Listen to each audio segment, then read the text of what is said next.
Okay, this is, again, we're after diversity. We're trying to create something here that will host a very wide, diverse biological workforce, because that's the building, the foundation. Again, it's just the workers. The T is just the workers. Well, ultimately, what you're trying to create is this aerobic zone. The healthier the ground, the bigger the aerobic zone, the more capacity that soil has to exchange, retain, and exchange energy. Okay? And it directly will reflect into the quantity and quality of a crop. That, in a nutshell, is really what we're what we're trying to do. So we're using a biological workforce to pre-digest and humify and stabilize carbon that is the house that they need to live in. So who better to build the home than the organisms that are going to be living there? That you'll never have a true sustainable soil system until you sustain the biology in that system. Period. The soft rock phosphate, very interesting. It's a colloidal material that's mined out of Idaho or Florida, the only two places in the U.S. you can get it. I'm the managing member of this business, and then Travis is my son, and he's the site manager, and he'll kind of walk you through the start to finish here what we do and how we do it. What we start with is our recipe. We do 75% different carbon materials and then 25% nitrogen materials. Our carbon is our wood chips down here. We have alfalfa stubble and grass hay over here. We've got some ground wood chips, that darker stuff right down there. Some more ground brush over the edge, some leaves. We've got a hole down there so that we stockpile leaves from the municipalities in the fall. And then our nitrogen sources is a little bit of nitrogen in the ground brush down there. We only do about probably 7.5 to 10% of manure, so it's not very much. I mean, everybody thinks compost is, cow manure, but we use very little of it. This is, I'll interrupt you one quick second. This is not a compost operation like you see around most cities. There's no garbage dump material here at all. This is all made. We went out and sourced and selected what we got. So the wood chips down there come off the mountain. They were coal logs, so we chipped all those. Another carbon source we get is horse bedding, which is just sawdust that people use for their horse bedding. And once it's old, they put it out and we go pick it up. And the problem with horse manure and what have you, the urine very high in sodium.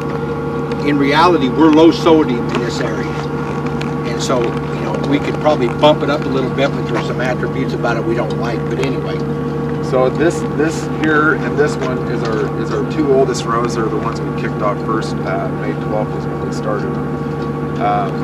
When we start off with 2 rows and they shrink down in the first 3 weeks by about 50%. When you start them off, they're all they can do to get that turner, to get that windrow through that turner. So it's 2 big, huge rows laid out right here, and then after the 3rd week, we combine them just to save room so we can build more rows. We put some fish oil, some fish hydrolysate, along with 500 gallons of compost tea. We go ahead and pump it right in there, because when you move it off the bed to combine it, you move it off the bed where you built it, because there's an anaerobic layer about 1 inch deep. So you move it off the bed, and then when you move it with a bucket, you knock a lot of the energy out of it. So then you have to re-inoculate with compost tea. We do saltwater extracts, material we call Sea Boost, which is a true biostimulant, because up until we use that, we'd use molasses, about 5 gallons of molasses, which is about 30 pounds of sugar. We'd use a liquid fish hydrolysate. We'd use inoculations with the vermicompost tea, as well as another inoculant for the heavy carbon digester. And then it would take 3 or 4 days to get the 24 to 96 hours to get the temperatures back up, because the energy was knocked out. And then we started using the compost tea with the saltwater extract, and we'll have our temperatures back up within 24 hours. Travis, tell them how you get rid of weed seeds and anything else. We keep a windrow log, and I don't have it with me. It's in my pickup, but we have to maintain moisture, 40 to 45% moisture. We have to keep our CO2s down below 20%. If we get above 12% in our rows, we'll turn, and it's monitored every day. And then also we monitor our temperatures. We don't let it get above 155 degrees. Between 130, anything above 135, you're killing the weed seeds and the pathogens. Anything above 155, you're killing beneficial bacteria and biology. So I mean, you have to maintain the above 135 for EPA is like 4 days or something, but we try and maintain it for we get it to maintain for about 3 weeks. So that's how we. And the CO2 is the oxygen being, or utilizing gassing off carbon dioxide. So it's a real indicator of biological activity. But the interesting thing about the seed crop, they extract 87.5% of the sodium chloride out of the salt water. So when you taste it, it doesn't even have a salty taste. Every element on the periodic table, with the exception of the gases, is in the saltwater ocean. And it's a colloidal, meaning it's a true organic source, and it's a biostimulant because we see the temperatures back up. We've never not got our temperatures back in 24.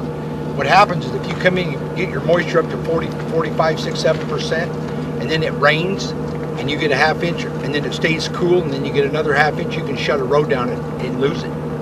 So getting that temperature back up is imperative, because nothing's happening unless you're gassing CO2.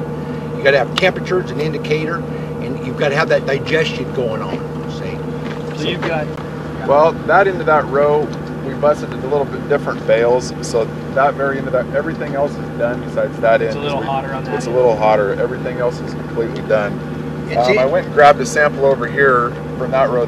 Those rows are about 8 weeks younger than these rows here. These rows are done. So just everybody just step up here and grab a deal. I noticed the difference right off the bat.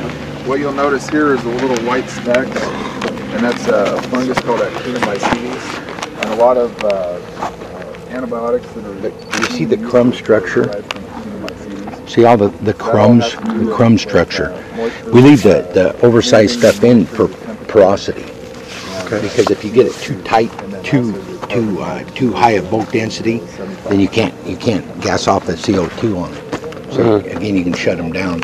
You turn. This is an engineered process. It's a thermophilic windrow compost procedure. Most compost operations do a static air pile. Power the shit out we're of just it. maintaining moisture. You have to have. Because you got to think consistency. In the air, the static air is they water the top, they pump air through the bottom in a pipe, and they water the top. So you get a real biological difference from top to bottom in the room. Probably week 3, week 4, week 5, it's, it maintains about 135, and then week 8, 9, 10, about 115, and then all of a sudden when it's done, you'll turn it one day and it might be 100 degrees, and then if it's done, it'll just drop down and it won't come back. So that's what this is. No matter what you put on it. And that's through that's telling you it's being humidified and then it's now being stabilized. And what